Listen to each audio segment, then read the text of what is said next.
Welcome to the Global Archive, a vast storage structure located 800 kilometers north of Norway.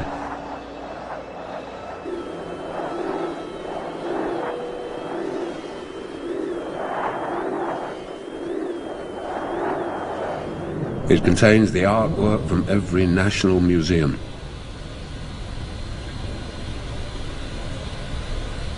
There are pickled animals stacked up 2 by 2. Every film, every book, every scientific report, all stored on banks of servers.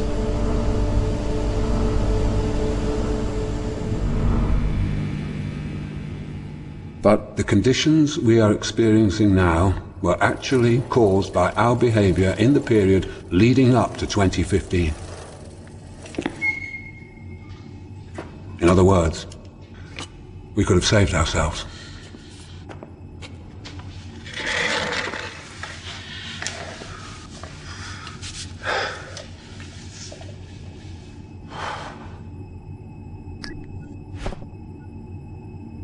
We could have saved ourselves, but we didn't. It's amazing. What state of mind were we in to face extinction and simply shrug it off?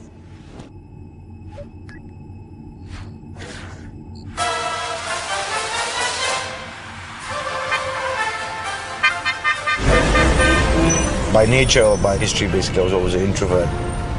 But I guess, you know, the airline business needs a face. Blah, blah, blah, blah, blah. A personality. Here, 32-year-old entrepreneur Jay Wadia is starting up India's third low-cost airline in 2005. Time for India is now. The time for developing businesses in India is now. He's got 1,200 employees, most of whom have never set foot on an aeroplane. What are the different kinds of hijackers that you might have? Uniforms. Uniform 31st March. Do I care? 31st January. Do I care? Brave. Why are you scared of a little smoke? You're going to be scared and run? Yeah, fire. It's not a toy. It's not a perfume bottle. You got to aim it, hold it. That's it. I was in London at the time when Stelios basically, created EasyJet, and I was always fascinated with basically how he did it. Evacuate! Evacuate! Evacuate! Jump inside! Jump inside! Jump inside!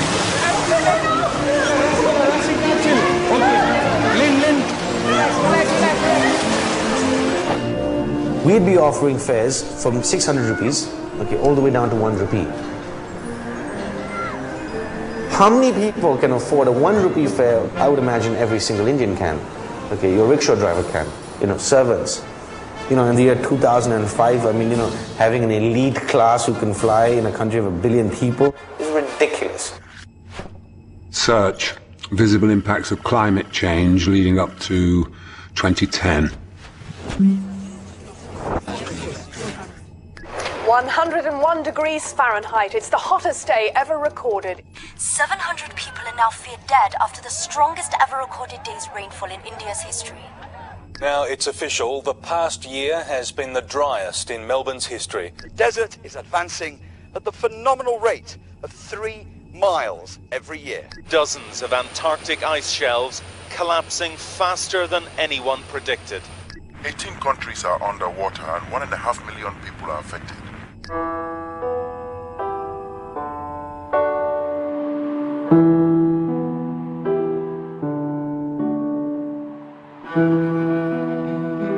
Quand j'ai vu toutes ces montagnes, cette beauté, enfin, c'est merveilleux, quoi. Et là, vraiment, c'était le coup de foudre. J'ai réussi mon stage de guide en 1956.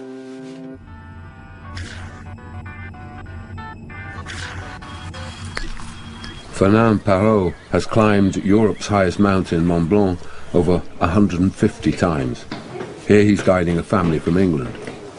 Bonjour. Bonjour. Je suis Pierre. Ça va, Pierre? Pierre. Bonjour. Oui. Ma femme, Lisa. Bonjour. Enchanté. Enchanté. Déjà, tu me fais la bise, c'est super. Merci. Et vous voulez aller vous promener un peu? Oui, un peu. Vous voulez marcher sur la mer de glace?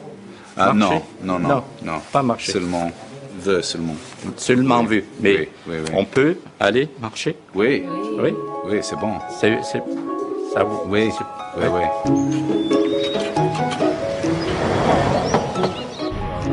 At 82, Fernand's the oldest guide still working in France. Over his lifetime, he's witnessed huge changes in the mountains. Quand vous étiez jeune, le température, pourquoi? Comment? Le temps était comment quand j'étais jeune? Oui. Je pense que l'été, on avait aussi de grands beaux temps, mais jamais aussi chaud que maintenant. Avant, on met les vaches aussi, elles venaient, elles passaient en bordure de glacier et elles allaient là, manger l'herbe là. Oui. Maintenant, C'est bien, manger. À la... Maintenant, fini. Oui. Prends l'échelle. Avant, pas d'échelle. Partir comme ça sur le glacier. On voit très bien, donc il a aussi reculé de 150 mètres depuis 1945. Oui, je pense, hein. Il faudrait voir avec les géologues, mais je crois, d'après les yeux. There's a ladder extension on the bottom here now. Maintenant, cette année, ils ont rajouté la dernière échelle. Donc le glacier, il a fondu de 7 à 10 mètres cette année. Et là, il va encore fondre avec le beau temps.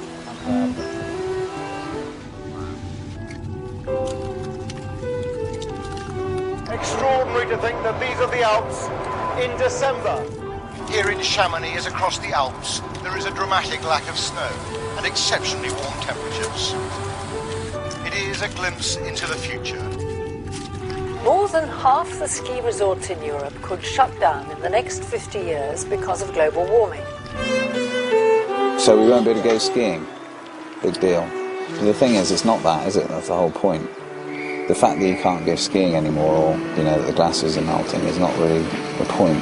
The point is that that's a signal that basically the Earth is destabilizing, and all the norms that have allowed life to exist as it has done are changing. Maintenant, avec le réchauffement, c'est différent. J'ai l'impression maintenant qu'on n'a plus que 2 saisons. L'hiver rejoint l'été sans qu'on s'en aperçoive, quoi.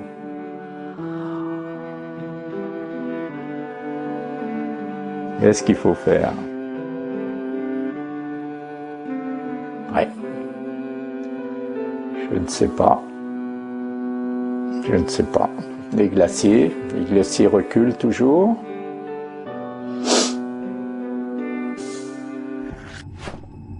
List climate change, major events up to the present day.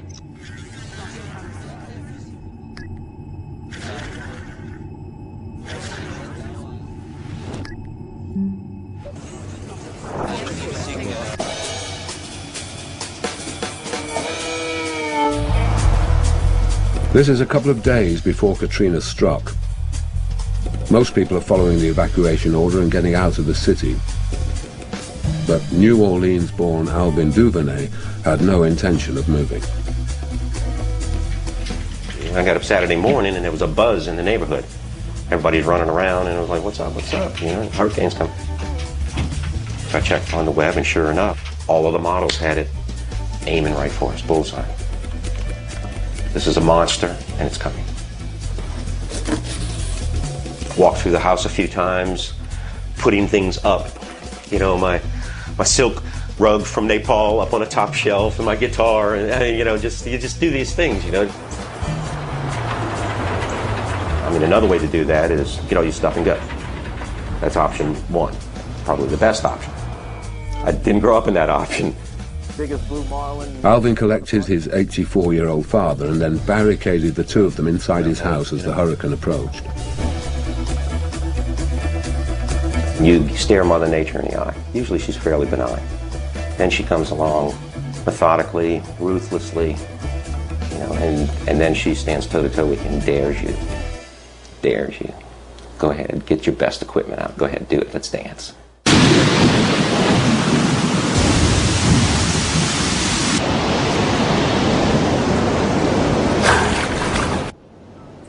I think one's got to be very careful about attaching a particular event to global warming. But nevertheless, the intensity of hurricanes is related to surface sea temperature. So increased intensity of hurricanes is associated with global warming. By first light, the water in Alvin's house was chest deep and still rising, so he helped Alvin Sr. into their boat and headed for dry land.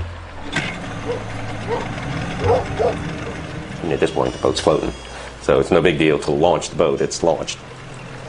There's no landmarks, really, to speak of. That's a real different perspective, driving through your neighborhood at tree level. Then, all of a sudden, you realize there's a lot of people who stayed behind. There was no Coast Guard or police, or most of our National Guard was elsewhere in the world. Iraq, Afghanistan. Alvin rescued over 100 people and their pets over 2 long days, including a 95-year-old man and a 6-week-old baby. When that little basket came out of the window, that was a pretty special time. And just this peaceful, eyes closed. I mean, it just stops you in your tracks. Just dead stop and just take a breath. You know, there's nothing more impressive than that. Alvin's neighbors were the lucky ones. Hurricane Katrina was America's worst weather-related event to that date, but it was just a taste of what was to come. It is our fault. After years of debate, some of the world's top scientists have concluded... Unequivocal is the word they use. Human activity is contributing to changes in our Earth's climate, and that issue is no longer up to debate. In Andermatt, they've covered a glacier with a special protective sheet to reduce its summer melt. One way I do my bit for the environment is turning to 30 with Ariel. This is offsetting all those flights that I take, that I have to for my job. David Cameron even wears recycled shoes made from old fireman's trousers. Despite all the efforts to control pollution and its effects on our climate, the level of greenhouse gas emissions has reached a record high and shows no signs of being reversed. Despite the Kyoto Treaty and all the talk of reducing emissions of carbon dioxide, levels of this key greenhouse gas are rising faster than ever.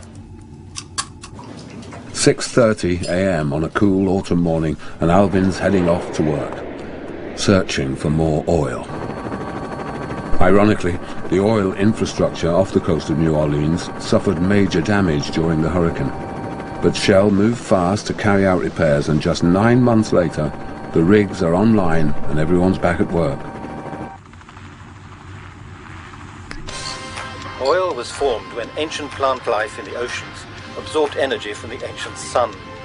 As these plants died, they settled on the ocean floor, along with the dead bodies of tons and tons of ocean creatures. Over the millennia, temperatures increased, and the organic matter was gradually cooked until the sun's energy was stored inside oil.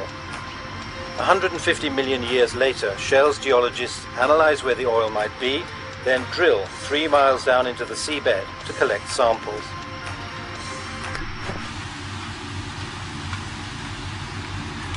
Here you go, Al. Here's your sample. Thank you, brother. We get the samples and analyze them for the fossil contents, the microscopic fossils. And it's just another geoscientific tool in order to improve your possibility of finding oil. In my opinion, probably arrogantly so, but it's pretty high calling actually to try to do that, to try to figure out or maybe take apart time itself. Go back a few thousand years, and the energy available to grow our crops or feed animals was limited by the daily sunlight falling on the earth. But now we use the energy equivalent to hundreds of years of sunlight every single year. Every part of modern life is now literally made of oil, from CDs and plastic bags to medicine and computers, from clothes and carpets to cosmetics and cell phones. It's truly a wonderful and necessary substance. Then there's our food. Each calorie we eat uses nearly 100 oil calories to produce, package, refrigerate, transport. And fossil fuel-produced fertilizers now feed a couple billion or so people who could not otherwise be sustained. It would be prudent for humanity to carefully use the remaining oil to build a new society run without it. Instead, we're burning up tens of millions of barrels every day, so it will be gone. It will run out, leaving pretty much none for future generations, even though we in the oil industry are working our asses off looking for and finding this magical substance. And then you see it, and you smell it, and, you know, it's greasy and, you know, ugly and smells so much like money. It's just beautiful, you know. £13 billion in 2005. That's £1.5 million an hour. £400 a second. And a hefty chunk of those profits came from here, Nigeria, where most of the population lives on less than $1 a day. This is the water we drink.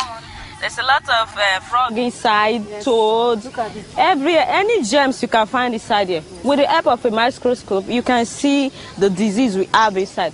And we thought that if we introduce shell into this community, that will change all this water, but it still remains the same.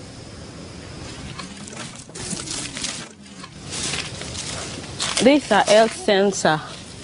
22-year-old Layefa Malin has an ambition to train as a doctor and then work in her home village, Kokojabane, where Shell started building this medical center. So it has been like this for 3 years now, but we are still pleading that they should come and finish it. Like hundreds of other community projects across the Niger Delta, construction has been abandoned. Shell maintains that's because of the risk of kidnapping. 13% of the oil revenue is supposed to be spent on community development, but the local people's share is almost all lost to the corrupt political system. So despite being in the most profitable oil region in West Africa, Layefa's village has no health service, no secondary school, no electricity, and no drinking water. I think in 2004, a lot of people died. A lot. I think it's up to 20 persons. Children mostly. Even my mother's child, that's my sister, she even died of cholera.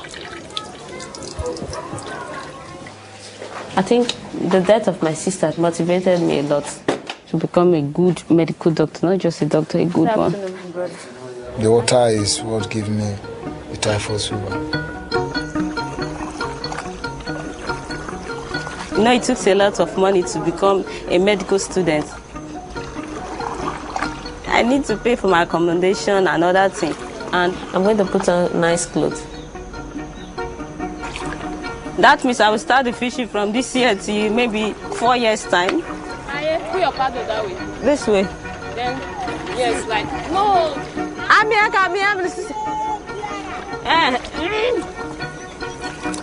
The fishing is not good because of the oil spill. They're killing most of the fish. And we don't even have big fish again, just small ones. Oh yeah, what about good at Can it dip out? Sometimes the oil will be all over the fish. So you have to wash the fish, maybe with Omo.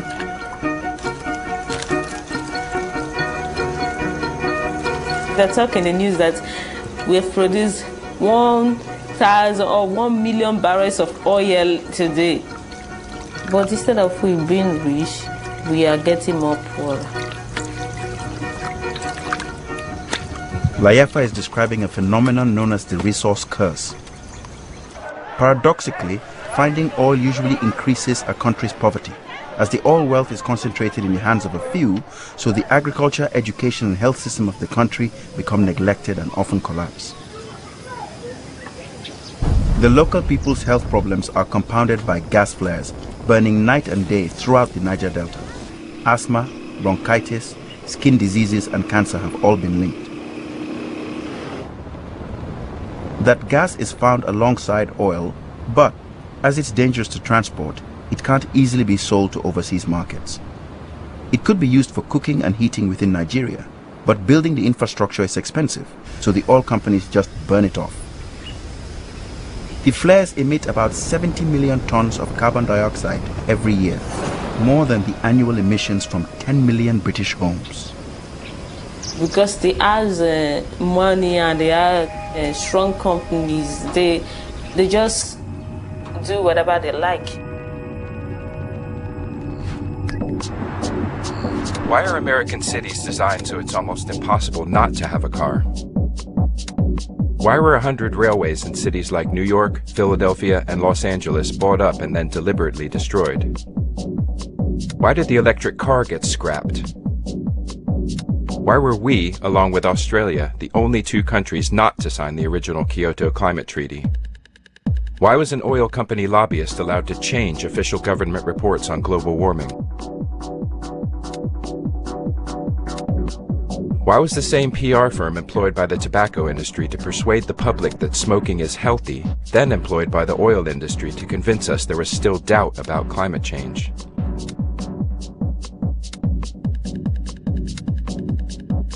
Alternative energy has been available for 50 years. Why have we barely used it? Why were solar panels taken off the White House?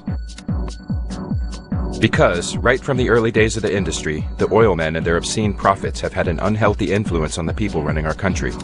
And now, they are the people running our country. And they're providing the cash, too. Oil business isn't just in bed with the government, it is the government.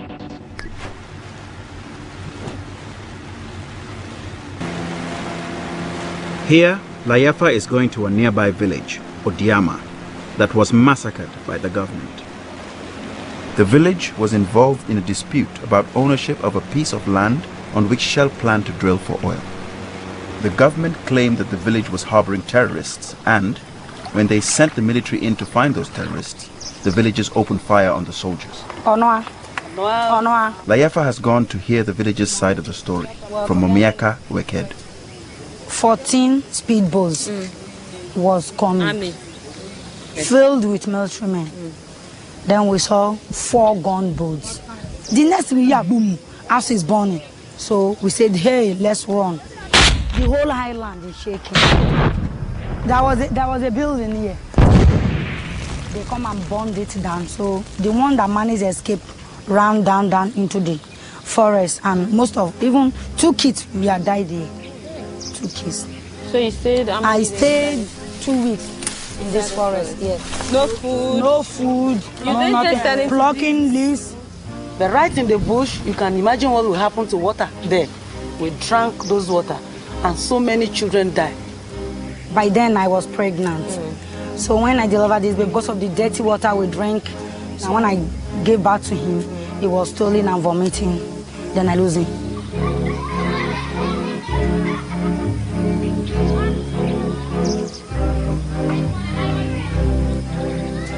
Amnesty International investigated the massacre and concluded that, although the government was responsible for the killings, Shell Nigeria should have made sure that their activities did not contribute to the conflict.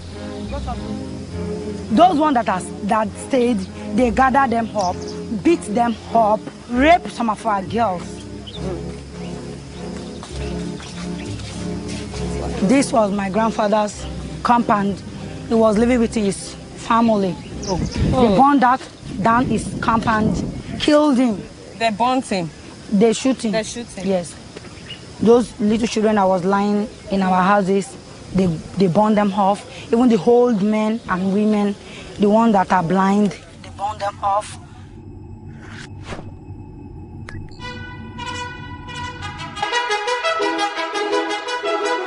Human history is littered with the corpses of people who had stuff worth stealing. Animals. Water.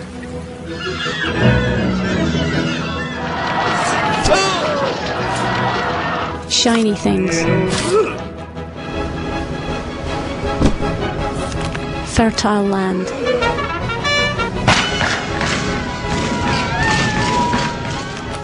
spices.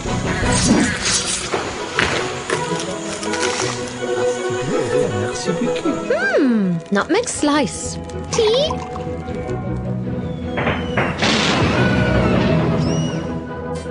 But when it came to stuff worth pinching, one continent had it all.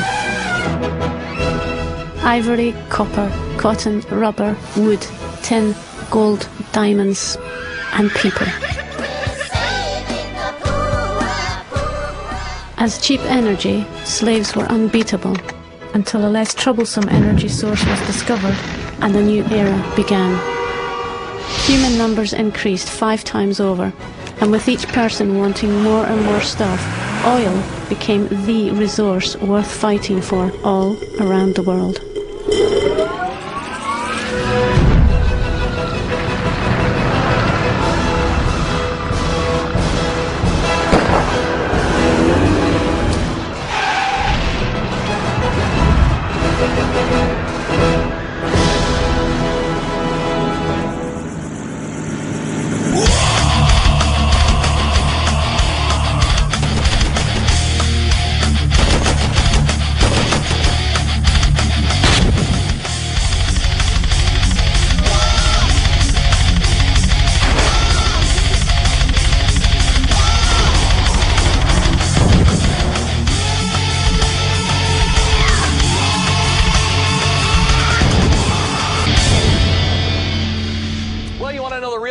To war in Iraq? According to former Federal Reserve Chairman Alan Greenspan, it's simple, 3-letter answer, not WMD, it's OIL.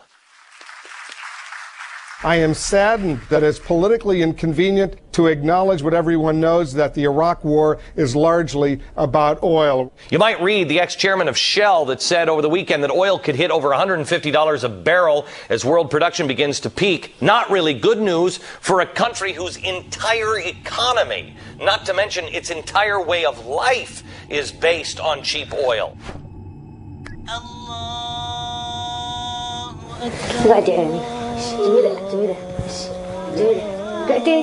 لأني ترفاجة جنة زينة عمود الحرب زينة رجعنا أنا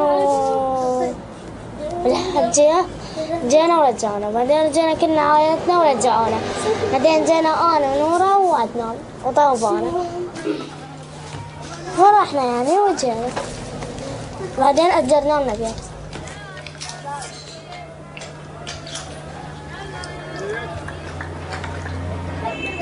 كنا عند مطي نركب نلعب معاه ركبنا بنلعب مع فوقيه بنصعد ضلوا بروح مع نركب بس من طبة أمريكا يعني ما بنصدق عن من طبة أمريكا بالليل احنا هربنا نخاف من عتبة بكتلنا قام مشتوا والله جينا الصبح لقينا مفتوح. أبوي أحسن كان متواعد بالعراق كلياته كان بيروح الفجر الصبح بيروح يصلي بالجامع ويجي هسه قام من طبة أمريكا قام ما بيهوب قام مسطوه وقتلوه الصبح كان الصبح مقتول.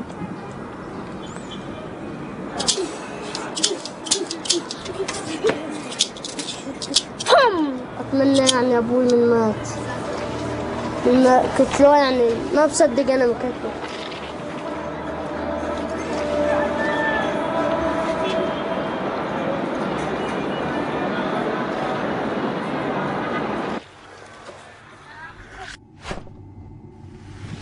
Throughout our history, the deal was we left the world in a better place than we found it.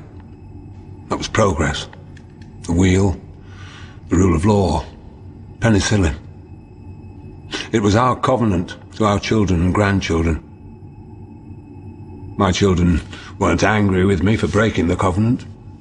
They were too busy trying to stay alive to waste energy on blame, trying to negotiate their way through food riots and refugee camps and the collapse of society. But I think my grandchildren would have been angry had they survived into adulthood.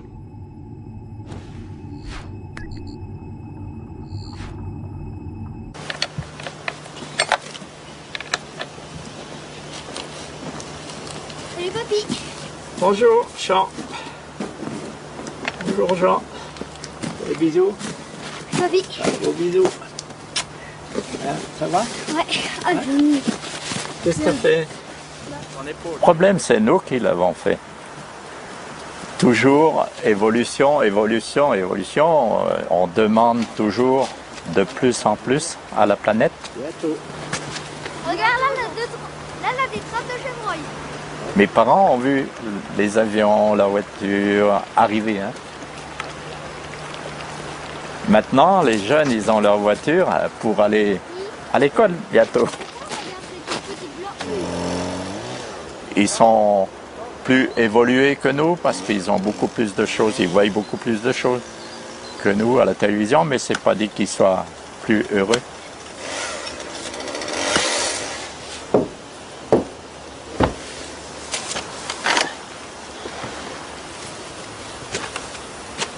Quand on était jeune, on n'avait pas l'eau, il fallait aller chercher l'eau, donc on faisait attention, comme pour l'électricité.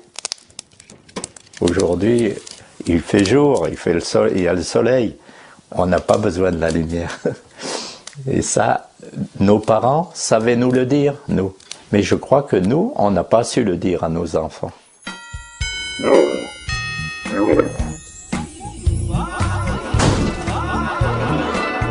Skiing in the desert. Heating the air. Lighting empty offices. Energy is so ridiculously cheap, it makes perfect economic sense to just put it away. China is the new bad guy, because they are building a new power station every 4 days. But a quarter of that energy makes stuff for us. Western companies pay Chinese workers crap wages to make crap plastic toys, then ship them to Europe and wrap them in more plastic. Punters drive to the out-of-town megastore in their gas guzzlers. Plastic toy in plastic box goes into plastic bag. 2 days later, toy is broken and back it goes to a Chinese landfill where it stays for about 50,000 years. Water from the bottle's much better than the tap. Oh, water from the bottle's much better than the tap. Health giving, life enhancing, mountain spring spa. 800 times more energy wasted and 10,000 times more expensive for you. It's a tricky decision.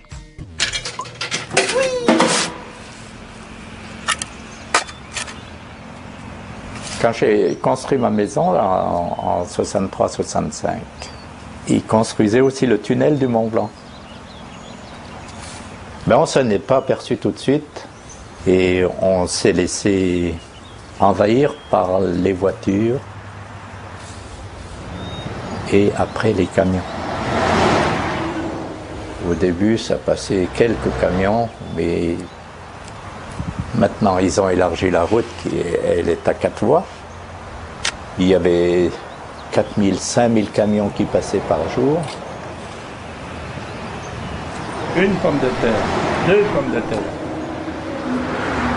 3, 4, 5, 6. Fini. La plupart, ils viennent du nord, avec des pommes de terre. Et ça passe le tunnel, elles vont se faire laver en Italie, même au fond de l'Italie. Et elles reviennent après, mais en purée, quoi. Et le lait, ils le transportent pour faire les yaourts. Et après, ils reviennent. C'est fou, quoi. Fou.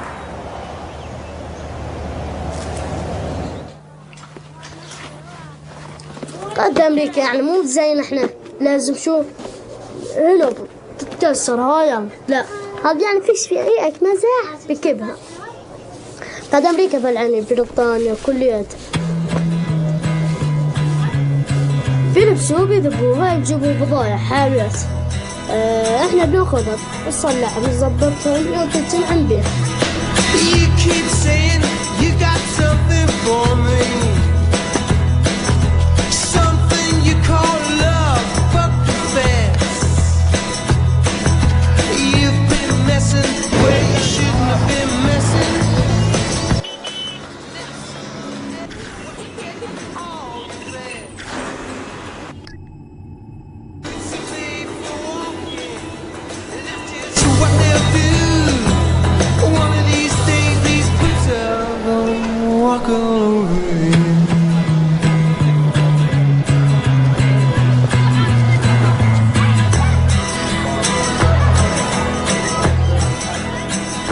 مالك أكبر مني.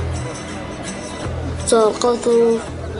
اجت الطيارة عبالهم القوم كان لابس أواعي سود وليلون بلاستيك. كبت النار ما تذبوله، كبت النار احترق. إلى واحد اللي لزق بهدومه خلى عنه. جينا شوية شوية. أول شيء كان يعبرونا. أخوي مالك كان شو قام يرجعون بي. حط ولا مدري 8 مرات رجعوه.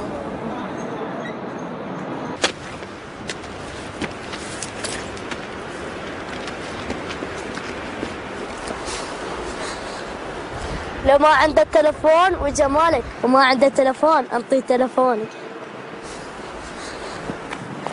خليه يصلح كنادري وانت الجمعة بيدك.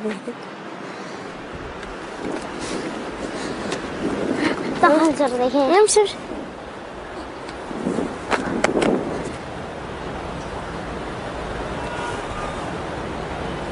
ديش اشوف الامريكان انا بعيني. انا قرأتهم والله عشان كنت موجود.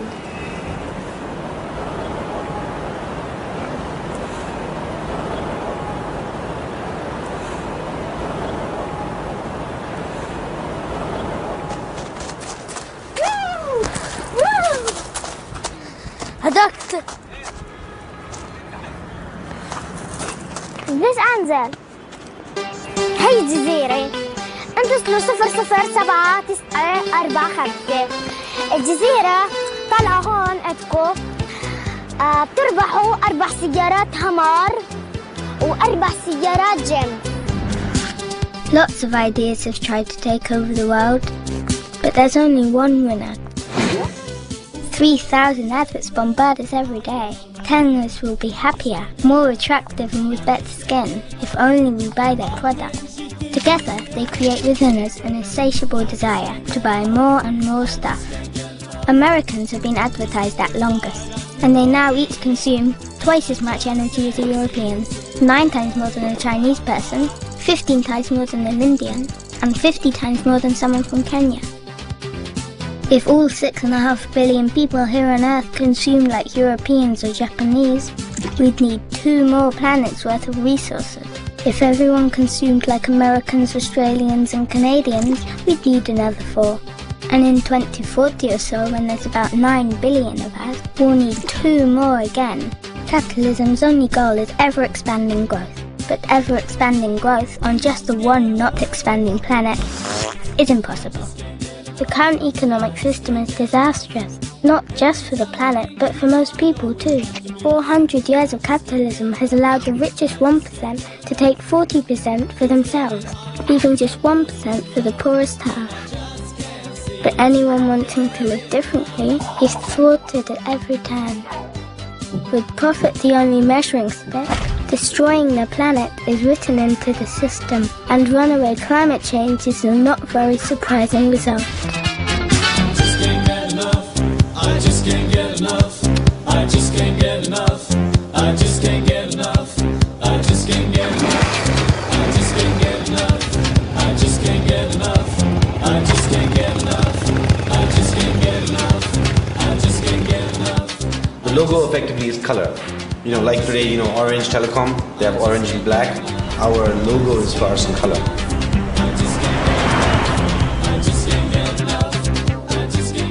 Everything changes in the economy the minute you have an airline moving in, because people can basically do business a lot faster. If businesses grow a lot faster, people have more disposable income, then, you know, consumerism sets in. And, you know, we're the verge where basic consumerism is setting in. It's moving a lot like America.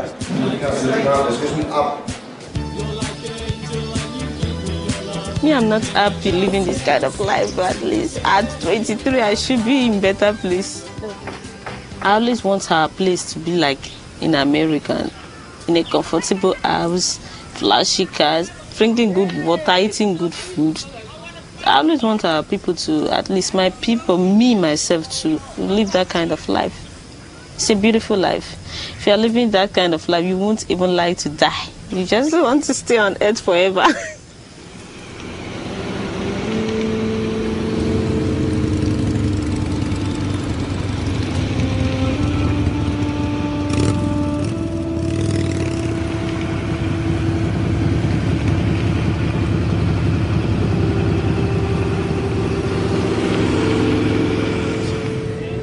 glide slope, glide slope. Here Jay travels to Airbus headquarters in France, as they'll be supplying him with 26 planes in his first 3 years. We have only 200 aircraft commercially flying in India. China has 800. So ultimately, we have a very long way to go. Playing catch up with China or catch up with Europe or, say America, one airline, Southwest, have 417 aircraft. That's double the amount of aircraft we have as a country. So this is not, of course, your final design choice, but... One simple sentence for me summarizes it all. Things can only get better.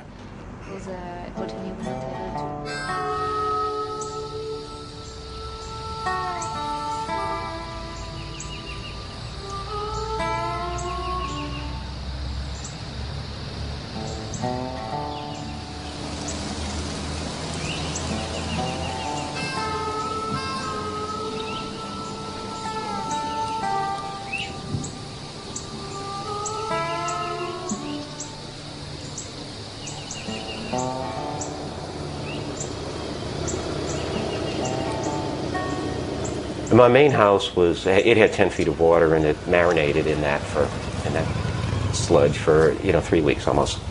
So the current state of my house, it has been demolished. It's a flat piece of property waiting for another house to go on that. I lost everything that I owned. I mean, everything from family heirlooms to the paper towels sitting on your kitchen counter, and everything in between. It goes on and on.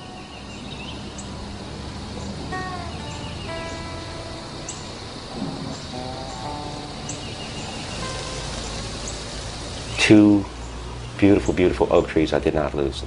Local indigenous Quercus virginianus live oaks, that sprawl all over the place. Beautiful, beautiful. That's what I have left. 2 oak trees and an empty lot. Everything else is gone. That sucks.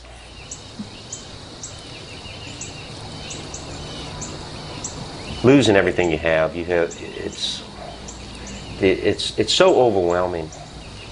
And the grief that comes with that is just, it's profound.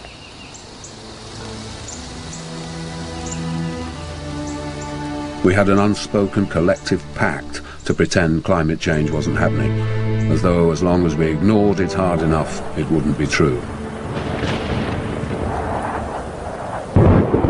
Not absolutely everyone. A few were shouting fire.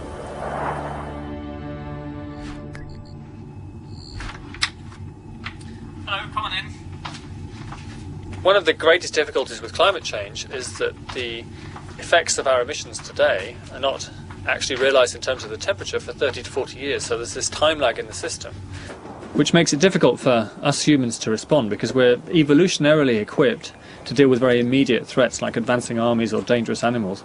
We're not so well equipped with dealing rationally with very long-term problems like climate change. So we have to act now to stop something happening in the future. If we wait until the full temperature effects are already upon us, then it's far too late to stop.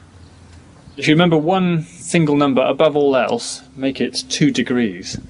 Now everyone in the world pretty much, the European Union, big multinational corporations, Greenpeace, political parties, all agree that we have to stabilise global temperatures within 2 degrees above pre-industrial levels. And the reason for that is because if you cross that threshold, then there are tipping points in the Earth system which could drive the warming process essentially out of control. Huge amounts of carbon could be coming out of the world's trees and the soils, methane could be coming out of the permafrost in Siberia, and it's that extra input of greenhouse gases into the atmosphere which then leads us up the worst case scenarios to 6 or more degrees and the eventual wipeout of most of life on Earth. So our emissions have been going up between, let's say, 1950 and now. They need to level out, stabilise, and then decline just as rapidly to sustainable levels, about an 80% cut by 2050.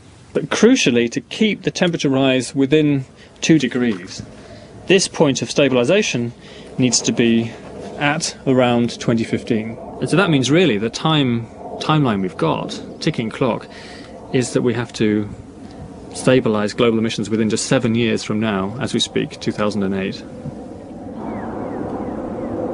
And the scale of this task to achieve a transformation to a low-carbon economy for the entirety of human civilization is obviously it's a huge monumental task, probably the greatest that humanity's ever faced.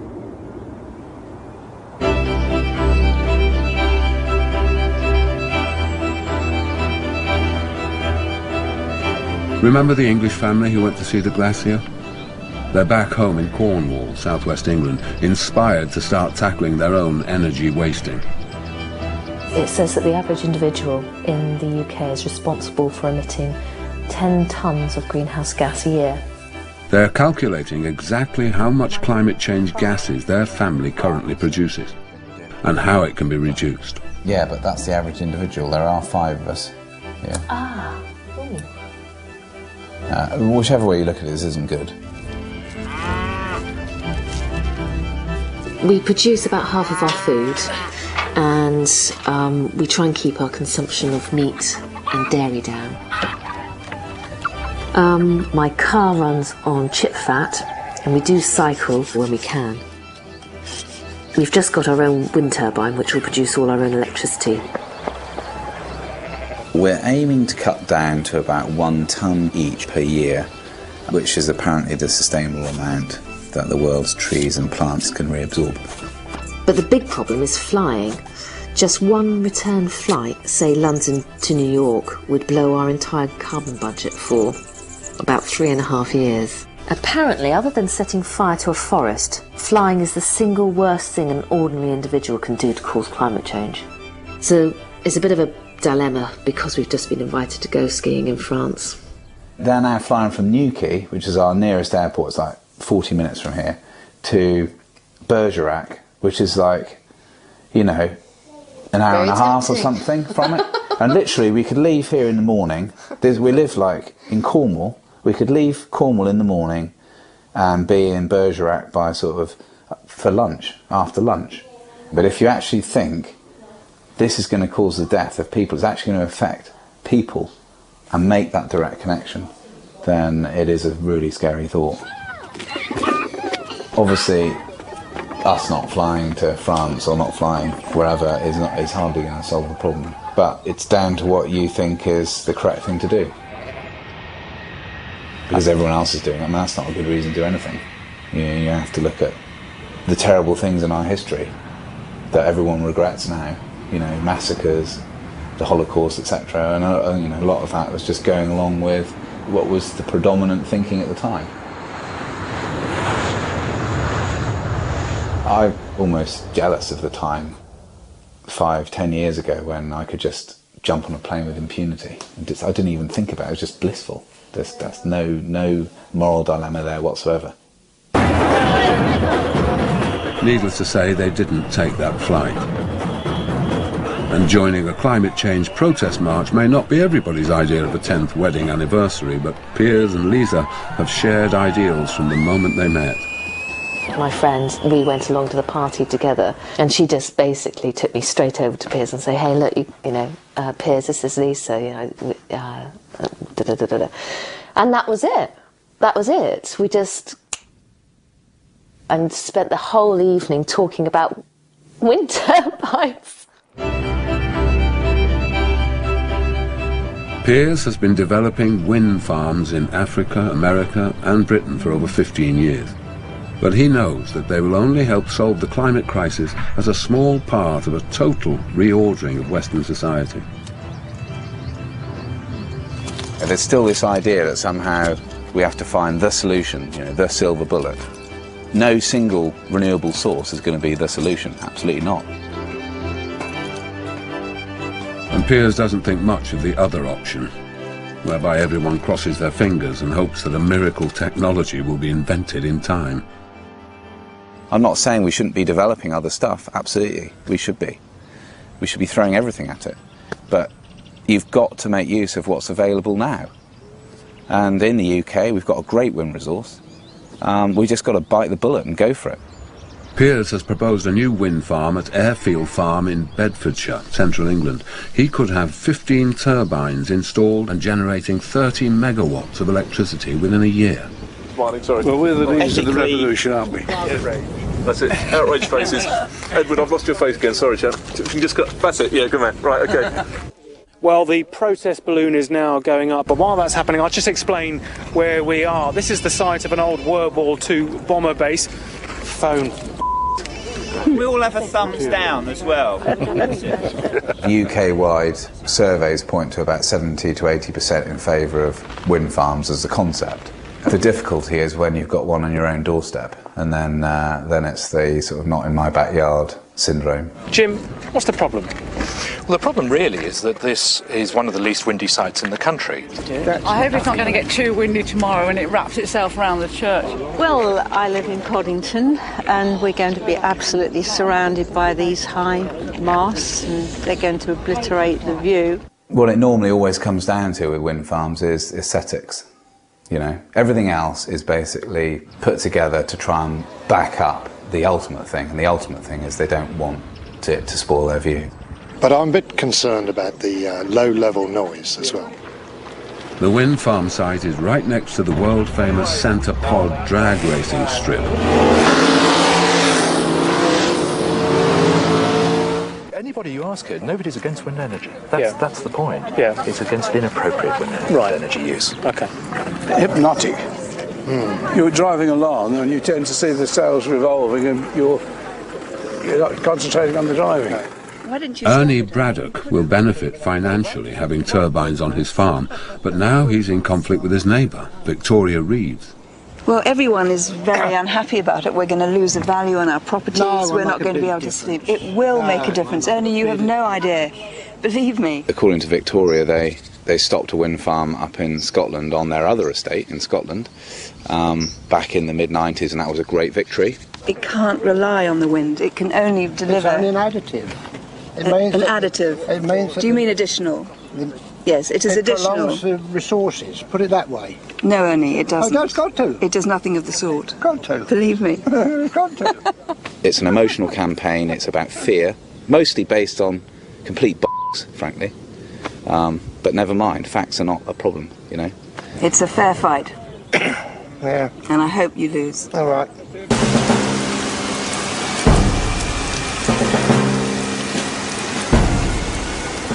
This is August 2005, just after Mumbai's worst ever floods, and a couple of months before Jay's first flight.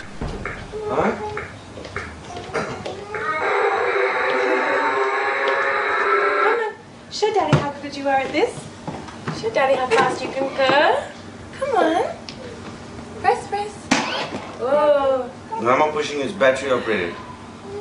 So I can't see an issue there. Secondly, See you, Grandpa. And Jay is descended from one of India's richest and most powerful business dynasties.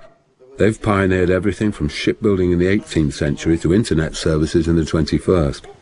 In a roundabout way, his privileged upbringing sparked the idea for the low-cost airline. What do you want me to do? I'm going to the airport.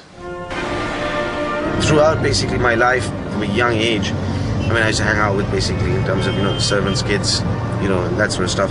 And, you know, when you go home, you say, you know, you suddenly think, why the hell do I have so much? And these guys have nothing.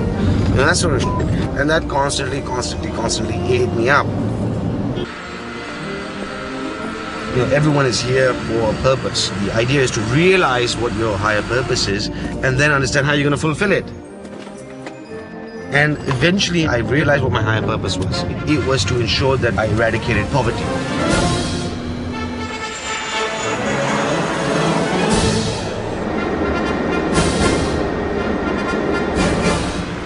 Jay volunteers at a charity which helps villagers lift themselves out of poverty. But even by private jet and jeep, it's a 5-hour, 900-kilometer journey. Hiring a private jet basically in terms of cost as much as a village does, you know, to take a village from below the poverty and put it above the poverty. So effectively in terms of it defeats the purpose. And therefore I decided to, you know, try the trains. From Bombay it takes about 26 hours. I said to myself, wow, this is just incredible. You know, people pay good money and still have to basically put up with this rubbish. 15 million people travel by train in India every single day. Jay's dream is to get them all off the trains and into the skies.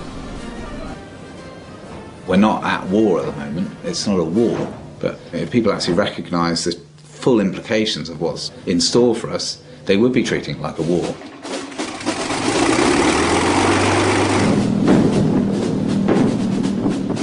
You only got to take Airfield Farm, for example. I mean, that was a US airbase. You know, people flew out of there and died for a cause which was massive at the time, a global problem.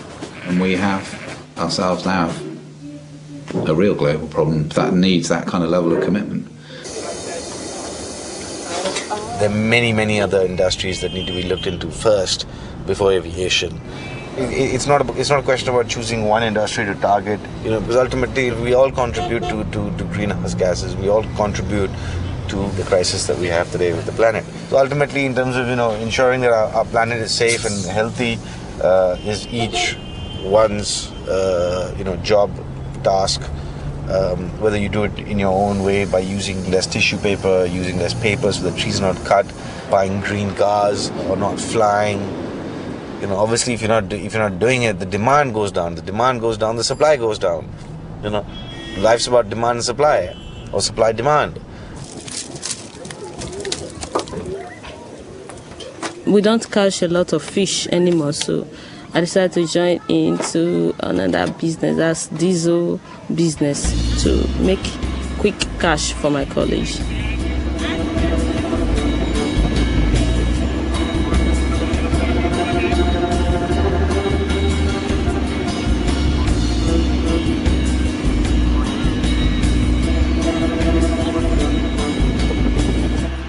Right now, because of the fuel scarcity, most of the filling stations have all shut down, just closed because there's nothing to sell. So people get from the black market. I buy diesel every Thursday. I sell them to one Mrs. Rebecca. She sells it to her customers. I don't really know. I don't want to know about them, but I know she sells them to her customers. It is stressful, but has a larger profit than selling the fish.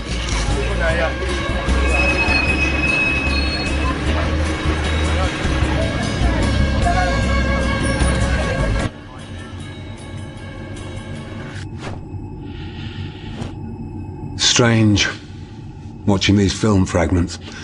It's like looking through binoculars, observing people on a far-off beach, running around in circles, fixated on the small area of sand under their feet as a tsunami races towards the shore.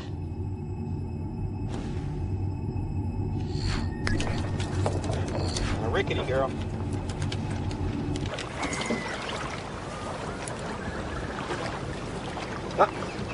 Here's Alvin. He's just taken early retirement after 30 years on an oil industry salary and is planning to spend his later years outside enjoying nature. Oh, certainly I'm an ecologist and an environmentalist. I really don't have a problem squaring that, working for an oil company that I feel has done a pretty good job in being environmentally friendly. When I started working in the oil industry in about the mid-70s, it was a clear path for me as a scientist coming out of college. And I didn't know the detail of what goes on in the industry, the goods and the bad.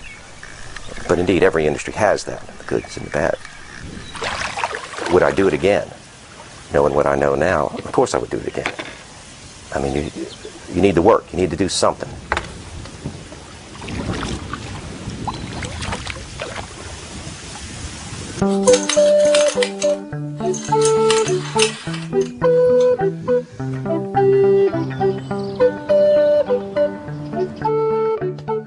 Message 1.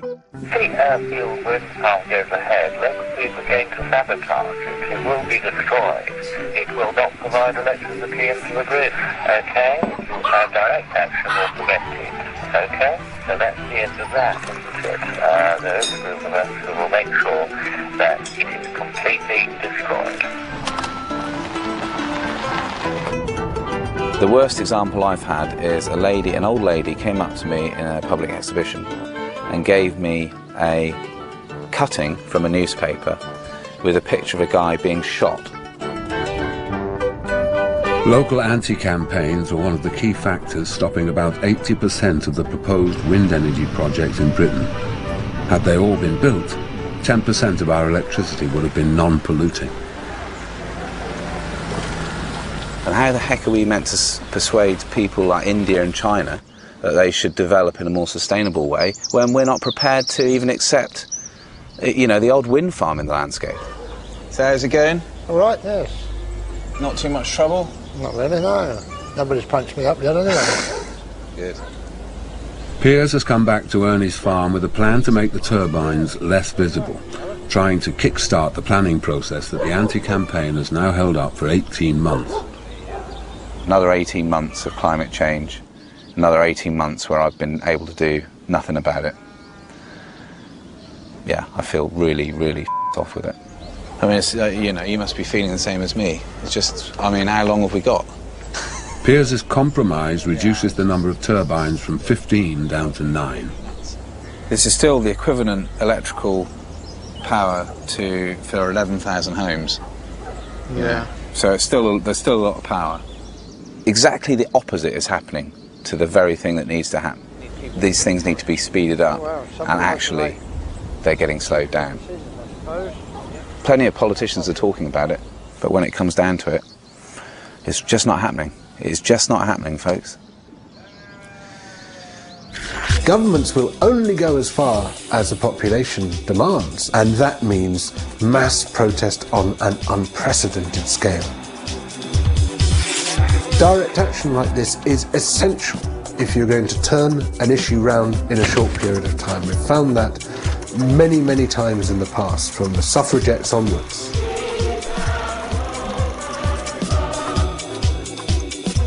The very fact that the crisis is taking place within our generation, it's happening right now, means that we are tremendously powerful people. So this position of despair and I can't do anything and there's no point is completely illogical. It's exactly the opposite.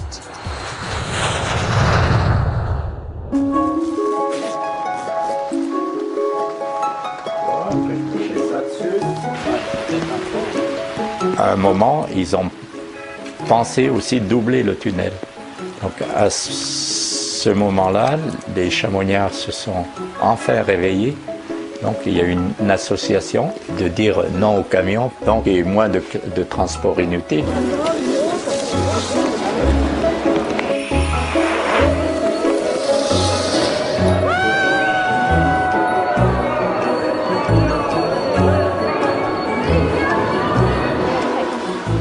Il y a toute une équipe qui se bat vraiment, mais on n'est pas assez nombreux.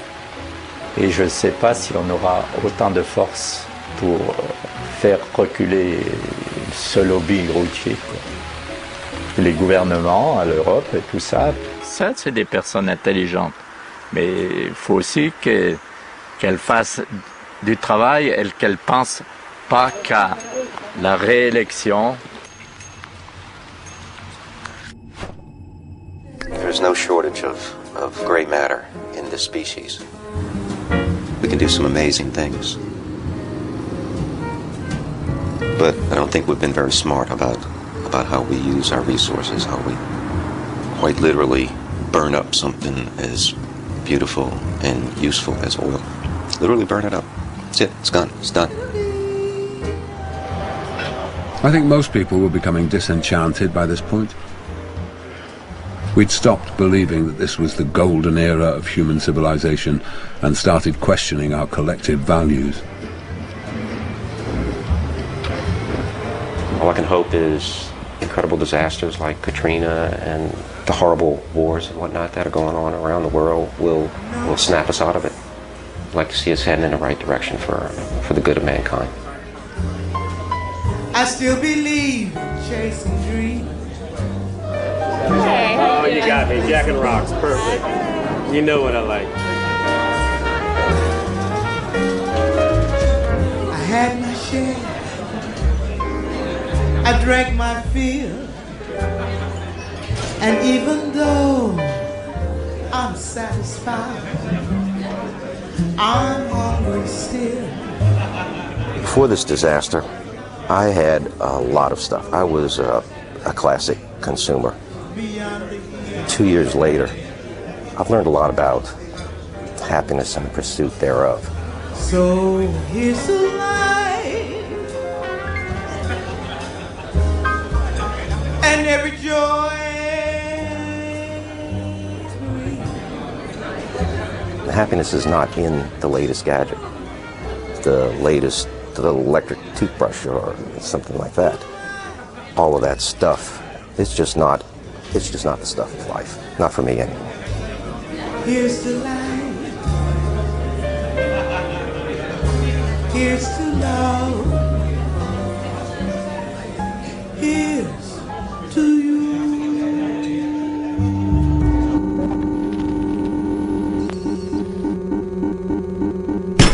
Come on, you stupid computer.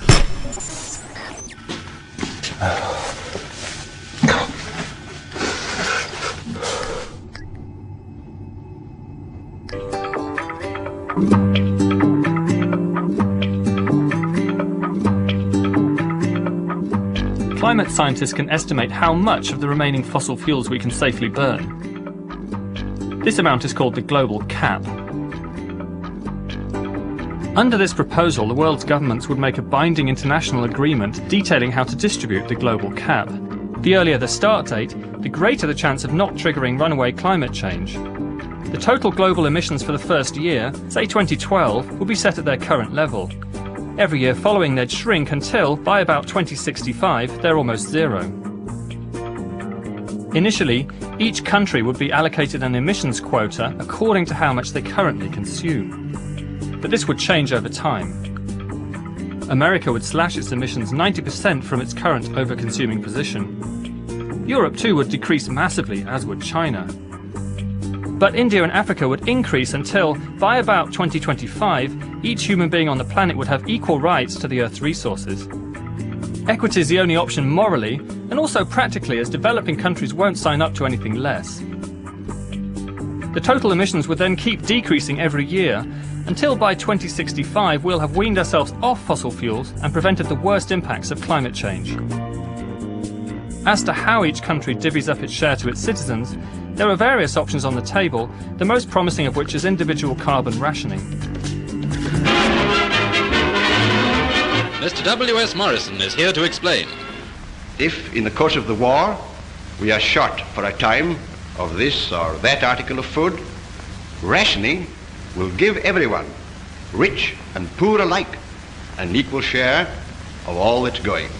Under this scheme, everyone in the UK would be allocated an annual carbon allowance. Stored electronically, rather like a supermarket loyalty card, points would be deducted every time we buy or use non-renewable energy. For example, using electricity to power appliances in the home. Or travelling somewhere by plane. Or even buying petrol for your car. The best way you can help is by rationing yourselves. I'm sure that all of you will buy your fair share and no more.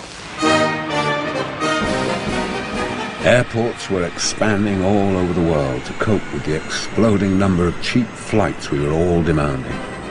And Jay was doing everything he could to join the party.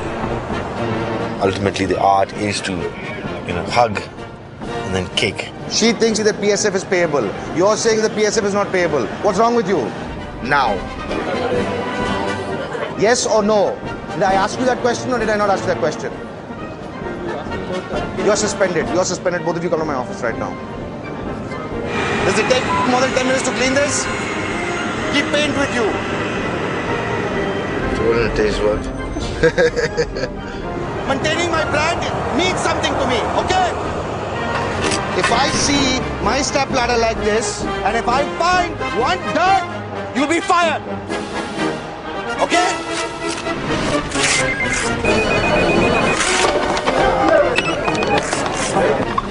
Now!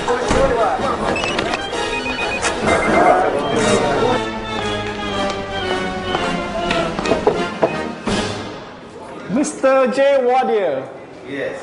I would like to give you your air operator's permit to start commercial operations.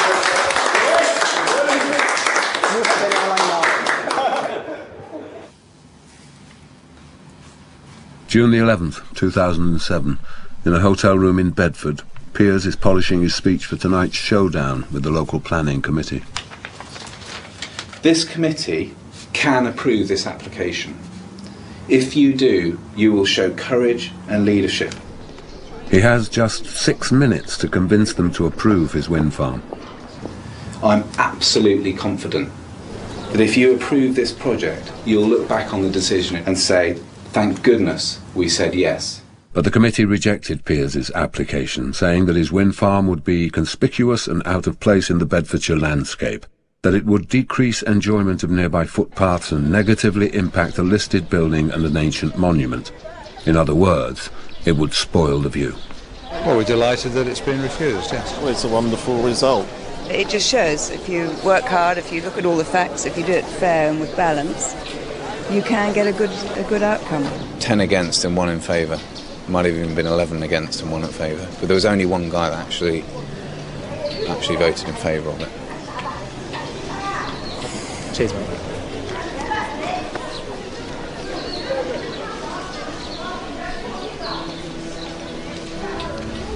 Oh, hi, Mum, it's Piers. I think it was 10 to 1 or 11 to 1 against. Yeah, just waste of time, basically.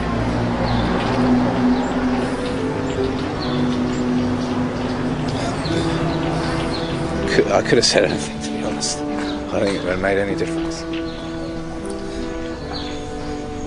Of course, worried about global warming. I mean, that's got to be something that we're all concerned about. I mean, we're all doing our bit to try and conserve and looking at renewable energy, of course, absolutely. Yeah, I mean, we're part of the yes. And it is global warming. For the first time, scientists confirm the link between climate change and our awful weather. Emergency services scramble to Bedford's swollen. As the floodwaters finally worked their way along the Great Ouse, other parts of Bedfordshire didn't escape either. We've lived up here for over 40 years, and we've never ever had anything like this. 80,000 fatalities in Burma today after Cyclone Nergis. Drought emergency across Western Europe, with drinking water strictly rationed in Holland, France. Forest fires which are still sweeping across Spain. £30 billion, price worth paying for motorists' right to drive, said Lord Clarkson of Silverstone. Good news for the UK wine industry, especially. The latest is that New Orleans will not be rebuilt a third time. The Louisiana less than the total destruction of India's dams would end Pakistan's drinking water crisis. As US President Chelsea Clinton refuses Africa's demand. Sales of air conditioning units in India. As San Francisco's extraordinary heat wave continues into Los Angeles. Now we're seeing extreme weather events somewhere on the planet every single day. Estimated 35 million Chinese refugees. Skiing in the Alps is over. The new Channel 4 documentary asks, is global warming really happening, or are natural... It's 51 degrees centigrade, the highest land temperature. More than 100 million people are homeless tonight as massive Bangladesh... methane emissions from Siberia. The last Indonesian tree fell, but biofuel prices are... European Union today permanently closed all of its borders. And roadside verges must be reserved for food production. London is underwater again as last night's 30-foot storm surge overcame the Thames barrier. New Zealand has also now closed its borders, leaving 22 million Australians. Reports are coming in that the North Sea is boiling. 100 million refugees from Middle East and continental Europe are all heading north. Species are now extinct, scientists estimate, and ecosystems are collapsing across the planet. We have passed 2 degrees. We cannot now stop runaway climate change. There are simply too many people to feed on Ireland's remaining farmland. Suicide rates increasing 800%. The Amazon rainforest is still burning. And anyone who cannot bear to eat their own cats and dogs. Entering the 8th world food crisis. With world temperatures today passing 4 degrees. Pakistan has launched retaliatory nuclear strike onto Delhi. A war of biblical ferocity across the entire continent.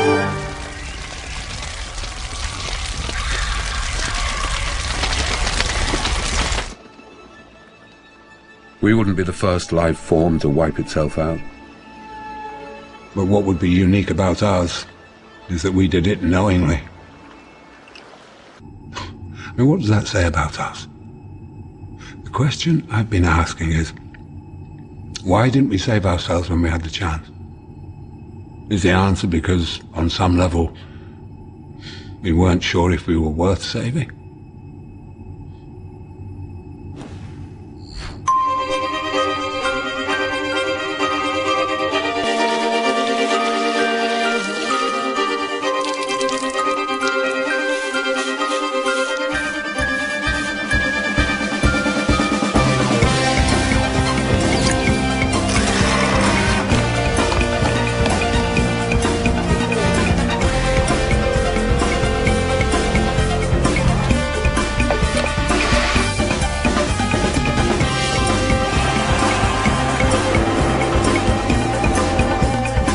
En montagne, on est encordé. Le risque est le même pour toi que pour moi. On sait que le réchauffement, il va aller de plus en plus vite. Donc la situation va être de plus en plus grave pour tout le monde, pour tout le monde.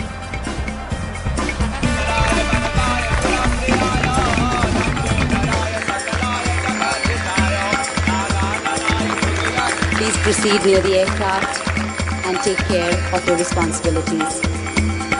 You know, if all of us stood united in terms of the world, it would be very different in every way. But unfortunately, that's not the reality. If we can't even stand united on eradicating poverty in the world, what does health of the planet have any chance? Through being a medical doctor, I really want to be famous. I know it's not easy, it's hard work, but that's my dream. I should say congratulations. You can see that your documents are okay to give you admission. Thank you, sir.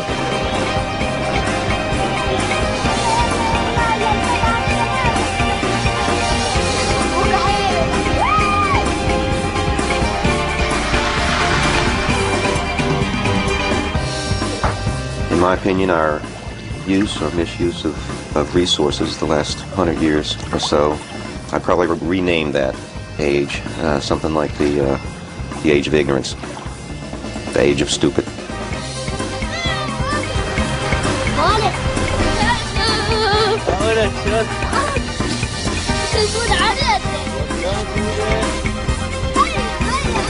والله مستقبلي يكون يصير بالعراق هيك مع أصحابي بعزمهم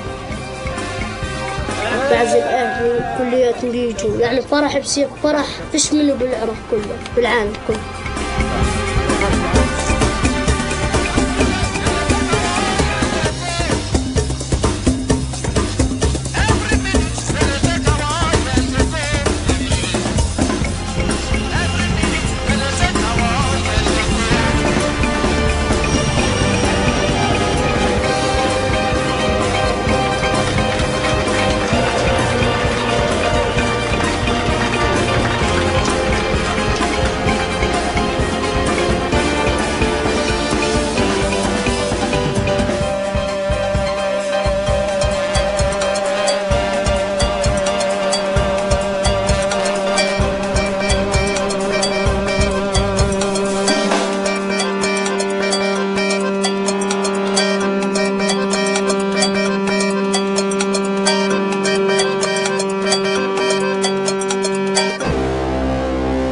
Je pense que toutes les personnes à l'avenir, ils nous feront aussi peut-être le reproche de ne pas avoir pensé à préserver toute cette nature. On a su en profiter, mais on n'a pas su préserver.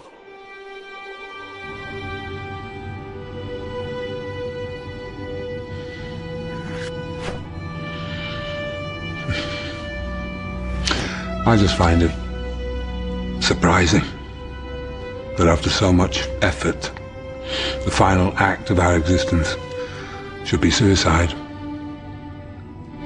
So why did I build this archive? It's a cautionary tale. Not for us. Too late for us. But for, well, for whoever, whatever, eventually finds this recording.